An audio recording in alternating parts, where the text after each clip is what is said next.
for the Empowering You Show. This is a lively television show that is a driving force to positive transformation in every viewer's life. Our goal is simple. It is to elevate our audience members with clear, practical, helpful advice and engaging activities.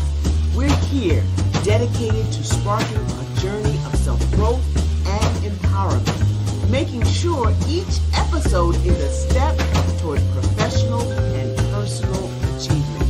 That's how we empower you on the Empowering You Show. So get ready, it's time.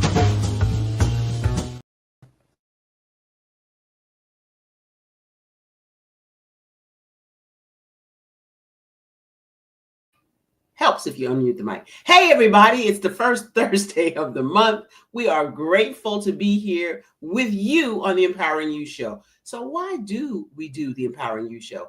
I'm so glad you asked. That's a pretty good question.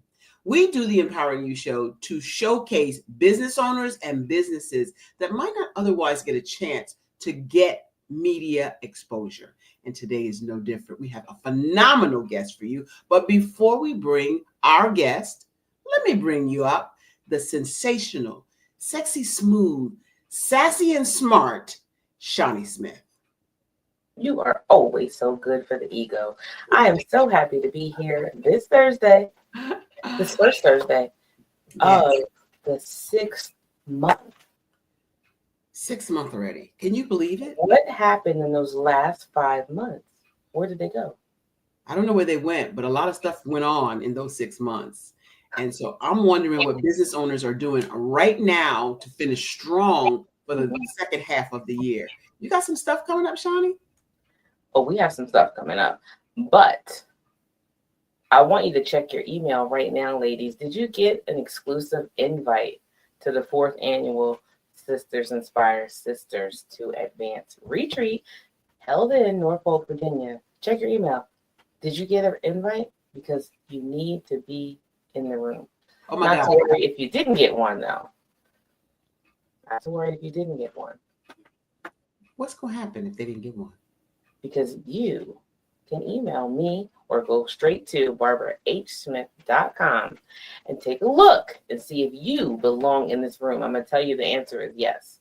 If you haven't moved the way you wanted to move in the last 5 months, if you want to make sure that your trajectory is going in the right direction for the rest of this year and beyond, you need to be in the room, ladies.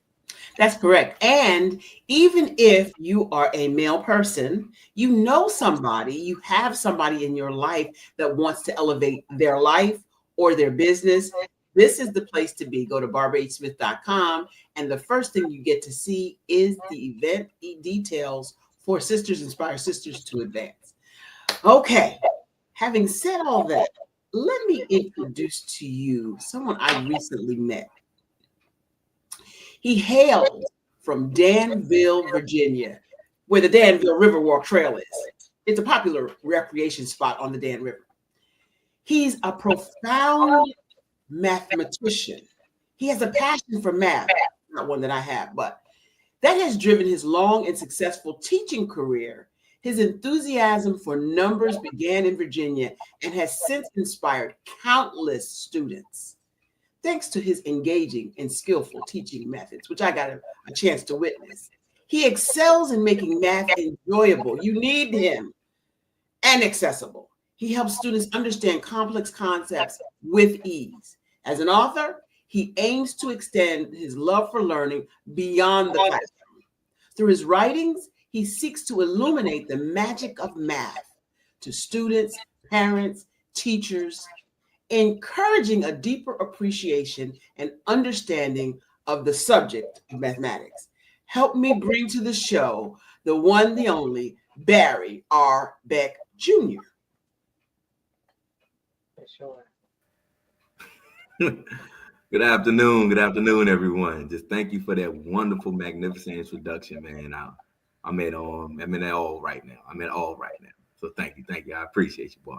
You're so welcome. Barry and I met at a book signing, and I want Barry to talk about how he started in mathematics, because most young people, especially people of color, Mhm. struggle with math for one reason or the other. Most, not all, most. Mhm. But Barry loves math and he has excelled in teaching mathematics to other people. So tell us the backstory, Barry. So when I initially started in college, my major wasn't education. It was actually physical therapy. Whoa.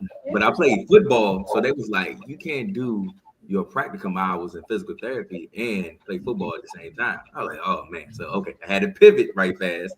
And I was like, okay, what can I do to give back to the community that gave me so much growing up? I'm like, maybe I'll get into teaching. Maybe. So my mentor, Mr. Donald Smith, from Danville, he played football as well. If it wasn't for him, I wouldn't be here right now. So he told me, yes, that'll be an excellent thing to do. He's a special ed teacher in Danville, Virginia.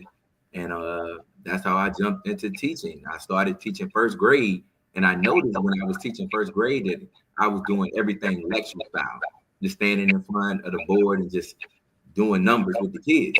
And they were lost. They weren't paying attention. They was jumping all over the place. And I was like, oh no, this ain't gonna work. This is not gonna work. So I had to revisit everything. And I said, okay, so how about I get some manipulatives in front of their face and see if they can understand it better that way? Wait, And what's manipulatives? man, unifix cubes, base 10 blocks, No, anything no. that stands Pause. What? What is that? Manipulatives. What is you talking about? Is that new math? Man, anything that's hands-on that they can manipulate and help them better understand mathematics a little bit more efficiently. You know, Gotcha. so I put them in front of their face and it kept them engaged the entire lesson. I was like, okay, this worked for first grade. And my principal was like, you did so well in first grade, so let's move you up to fourth grade next year. After my first year teaching, I was like, oh, the behavior's a little different up there. The kids starting to smell themselves a little bit when they hit the fourth grade. So I got a fourth grade and I started doing the same thing, teaching lecture style, and they were not paying attention. They were doing other things. And that's when behavior problems actually start to exist inside your classroom when kids aren't paying attention. Okay. So I was like, okay, what if I can bring some of the tools that I used in first grade up to fourth grade? Brought them up to fourth grade, and then next thing you know, bam, they engaged. They're using those manipulative, the same strategies that I used in first grade worked in fourth grade, and then eventually worked in fifth grade as well. I was like, hey, I might got something here. So just going to different professional developments and learning the different types of manipulatives and then implementing them into my lessons and making it fit me so that the kids can better understand it as well. That's how I really got into understanding that, hey, math is my thing. Math is my thing, because when I was younger, I ain't like school that much. And then the math that we learned is completely different from the math that they're currently learning. So yeah, let's talk about that for a second. Shawnee, I need you to mute your mic when you're not talking. Unfortunately, we're getting feedback across this thing. But you were going to ask a question, Shawnee. Go ahead.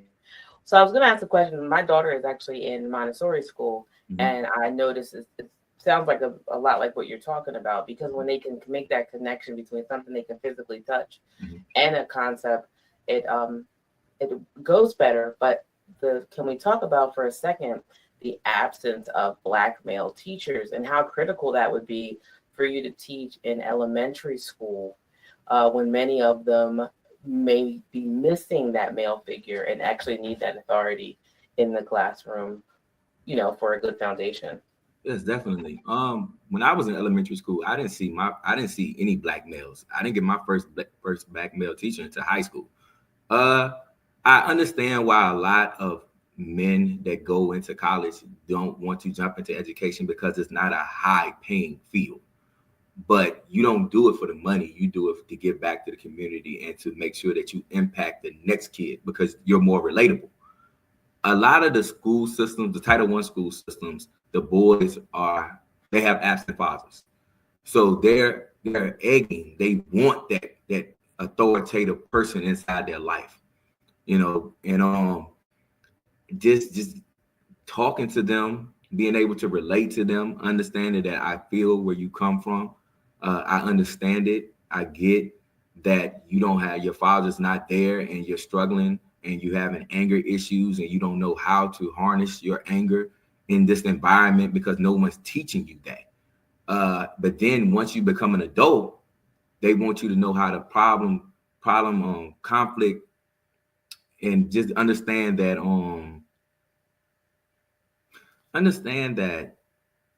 they want you to be able to articulate how you feel in the moment. But if you haven't been taught that throughout your life, then it's going to be hard for you to do it once you become a professional. So you try to get them as young as possible, and then you pull them to the side when they have an outburst, and then you talk to them and be like, hey, this is how you handle these situations. And it's trial and error.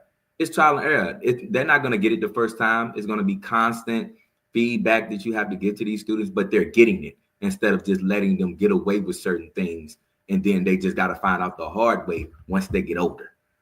So I tell every Black male, if you don't want to get into the actual teaching field, at least come in and speak to the boys and let them know, hey, we're here. We're here to teach you in any way we can. That's phenomenal. And it is so needed. You hit on so many different valid points about young Black males, especially not seeing those role models. Representation is crucial. It matters. Yes. And so the fact that you're in the school system is a phenomenal thing. And I applaud you. Thank you so much for all the mothers out there that have men children, boys in their family lineage that don't really have a father figure in front of them. But you made a substantial point when you said, even if you don't want to teach, give back to the community that gave to you. Yes. And that's important. So I'm so grateful to hear you say that. Let's pivot a little bit and talk about the book signing that you and I met at. What was your impression of the book signing? What did you like about the Petersburg Public Library? Will you attend again? And did you have great success in selling your books there? So it was actually my first time actually going into the Petersburg Public Library. Mine too. I didn't know the renovations that they've done. It was phenomenal. I was like, oh my goodness, this is a fantastic library. And I wouldn't have known that if I wouldn't have been invited into the Black Authors Expo that they held. So walking in, it was just so heartwarming to be around so many positive Black authors. And we just feedback. It was nobody throwing shade at anyone else. Everybody was just happy to be in that environment. And then we got up and we were able to present to the audience, give a 3-minute spiel about our actual book. And just hearing the different genres, being everybody's so open, nobody's nervous. We felt like a big family inside, and nobody had the need to be nervous. It was very heartwarming. It was very welcoming, and it was encouraging as well, because I just published my book last July. So I'm like, oh man, everything is new. Everything is new that I'm doing right now. And just to get so much feedback from different people saying, hey, I'm glad you did what you did. Our kids need to see that representation in your book and to realize that, hey, math isn't as difficult as they perceive it to be. Yes. And with kids, they see us and they see the finished product. Mm-hmm. They don't understand the journey that we went through to get to this finished product. Ooh, all they see is the finished product, so just being able to, when they come up to my table, to let them know this is a way that you can learn the mathematics, because that's what I was doing with the kids coming up to my table at the Petersburg Black Authors Expo, and just saying, hey, these are ways you can learn it a little bit more efficiently inside the classroom. If your teacher is struggling with showing you certain things, and then your parents, the way they learned it and the way you're learning it now is completely different as well. So this is a way you can bridge that gap to help them better understand it, and a way you can better understand it as well. Yeah, but man, the Petersburg Black Authors Expo was phenomenal, man. I would definitely be back. Me too. To next year, it's gonna be even bigger and better than it was this year. Mm-hmm. So what I saw was you sitting next to me, and children were coming up. I thought there weren't a lot of children books in the expo. And so I was really fascinated by what you did, demonstrating how to do math. And so when I saw students come up and you just really just welcomed them, come over, I want to show you how to do something. And they were doing problems on your little whiteboard there. It was just refreshing to see a Black male teaching math, and B, the welcoming, the comfort and compassion you have for students. So I applaud you so much. And I wanted to expose you on this show to people who are looking for ways for your students to understand math. You got to connect with Barry Beck. You got to connect with him. His book, I want him to talk about his book that he has published and what's in it. Take it away, Barry. So Barry's mathematical journey is actually a story about a young boy who's entering second grade named Barry. With all he feel like he the man. He goes in there with all the confidence in the world. Then he gets a real piece of humble pie from his teacher, giving him second grade mathematics, and he's not getting any of the questions right. And he reaches out to his best friend Jorge, who's from Mexico, and he's struggling with mathematics as well. So both of them are struggling with math, and the teacher isn't giving them any intervention to help them better understand it. So when that happens inside the classroom, with boys anyway, and girls as well, when they don't understand something, they start playing. And they get disgruntled, and it's going to be hard to reel them back in because you didn't take that time to take them aside and let them know that, hey, this isn't what you should be doing inside the classroom. And this is how you can better understand the math. So it's definitely a journey. Barry goes home to his mom, his dad, his sister that's older than him, and none of them can show him the mathematics either. So Barry is just lost. He's going to school. In math, he's not learning anything. Him nor Jorge. They just playing the whole time. Then the teacher all of a sudden asks him another question, and he gets it wrong again. And then he's irate, and he's like, oh my goodness, I can't do this. I can't do it. I don't want to be in second grade no more. Just put me back in first grade because this is too difficult. So he becomes a little bit discouraged. He becomes discouraged. And then next thing you know, Miss Hall, the phenomenal math interventionist, comes into the picture, and she begins to show Barry how to do mathematics through the pictorial representation, through the concrete models, and then eventually learn the actual second grade math through abstract models. So I hope you don't put all them big highfalutin words in the book for children. So I made it a graphic novel because I was like, okay, I have to make sure that I keep the kids' interest the entire time as they're reading. Because if I don't make it enticing, they're going to pick it up, look at it, read the first 2 pages, and then throw it away. I ain't reading this no more. This is about math. But I made it a graphic novel so it looks like a comic book. So they're flowing through it and they're reading it and they're like, oh my goodness, what's going on? I can't believe everything that's going on. So they're learning, they're reading, they're getting fluency, they're learning math, two times, killing 2 birds at once. That's wonderful. Wow. I have a question for you. Is there a particular student that you can think of that really impacted you the most, that really made you feel like this is what I should be doing? So I've always had the somewhat behavior issue classrooms. My last year in the classroom, they had like 20 boys and like 4 girls inside my room. Wait. You said that your last day in the classroom? My last year teaching. Oh. I had like 20 boys and 4 girls. Now I'm a math coach, a Title I math coach. So I oversee math in the entire elementary school. So I basically go inside the classrooms, make sure that the teachers are teaching engaging lessons in mathematics inside the actual classroom. But my last year teaching, I was like, oh my goodness, y'all just piling on me. I get the boys want a positive male role model, but whoo, we got some behaviors in here. I can't pinpoint one student in particular because all of them were different. All of my classrooms were different. All the boys were different. All the girls were different. Okay, I have one. He originally wasn't in my class at the beginning of the year.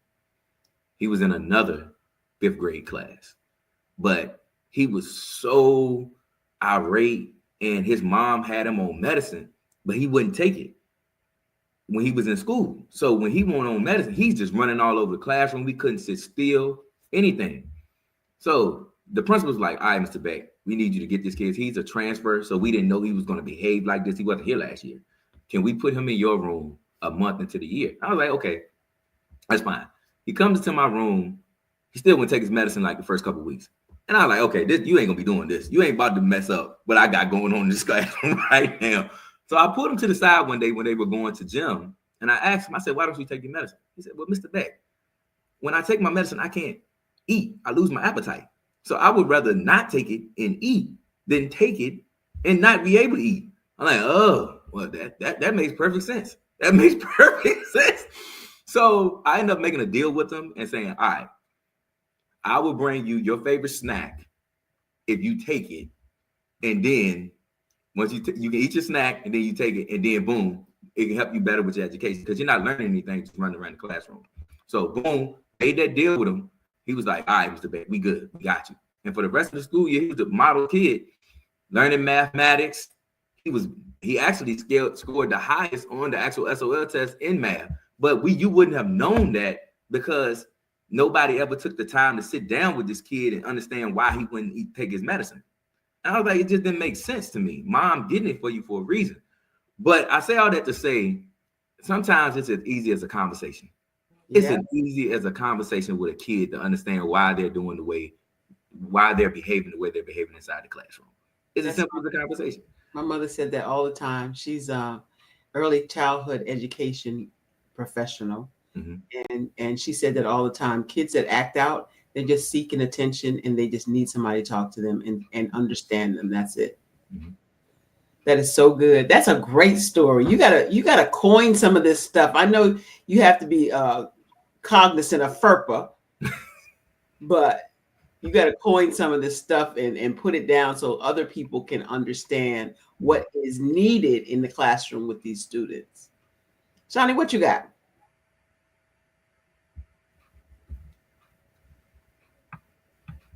She said, I don't know what I got. I got another question. Okay. What's next for Barry Beck? You have this book that's out already. Uh-huh. You said this is all new to you. So what can BHS and Associates help you do? What you're doing right now. Just give me a platform to just reach out to and reach as many people as possible. I have my book 2 coming out next month, July 5th, which is on my birthday. And I have my interactive journal that actually has activities that parents can use that directly correlates with book 1 and book 2. So that's what's in store. I have a countless number of book festivals that I will be attending. I have the Juneteenth Festival here at Dory Park that I'll be coming to on June the 21st from 4 to 8. I'll be a vendor there.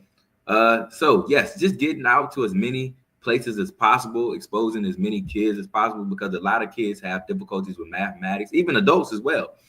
So just helping them understand that, hey, it's okay, things happen. Let's just find another avenue for you to learn the mathematics that's being presented.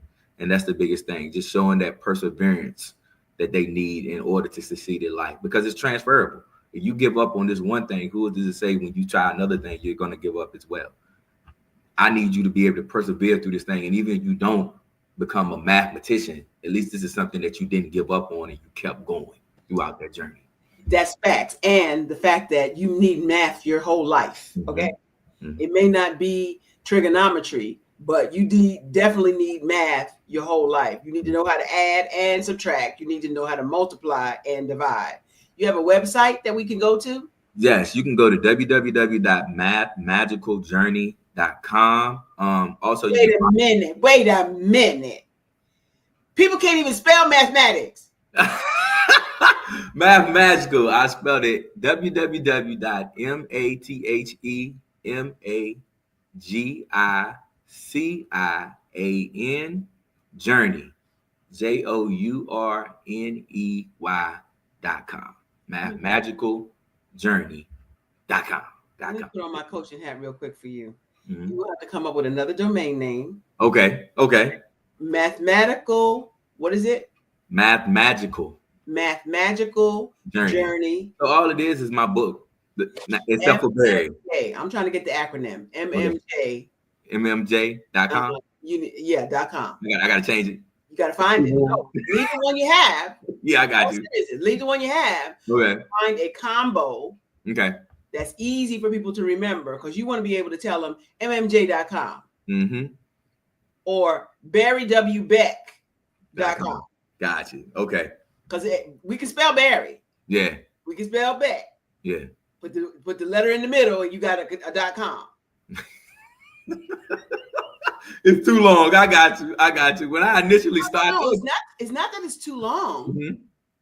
It's that you don't want people confused with how to spell anything when they're trying to get to you. It's like having water in the desert. It's out there. Yeah. But if nobody know how to get there, they don't get nourishment. Yes, ma'am. You're completely right. Right. So not to be right or wrong, but to just think about the mnemonics of magical being a word that not a lot of people will be able to articulate when you say it. Mm-hmm. And if you don't spell it for them and they ain't got their pen and paper right there, you might be missing these things called just for spelling. Gotcha. Okay. Yes. That's my coaching 101 tip for today. So I just have to ask. Yes. Is Barry going on any more mathematical journeys? Yeah. So Barry is going to be going on a mathematical journey for 2nd grade place value, 3rd grade multiplication, 4th grade division, and 5th grade fractions. We going to follow Barry all through elementary school, and we going to get this thing going. That's so wonderful. Get this thing going. That is so wonderful. And the fact that you have a journey for each one of those grades is super exciting. And she over there pretending. She is the eyes, ears, feet, hands of BHS and Associates. And I am excited that she's a part of our team and she keeps things rolling for me. So I'm really, really grateful for Shawnee Smith. And thank you so much, Barry. How do we get in touch with you again? Slower this time. You can find my website at www.mathmagicaljourney, MATHEMAGICAL journey.com. Yes, you can also purchase my book at www.mathmagicaljourney.com. It's also available on Amazon.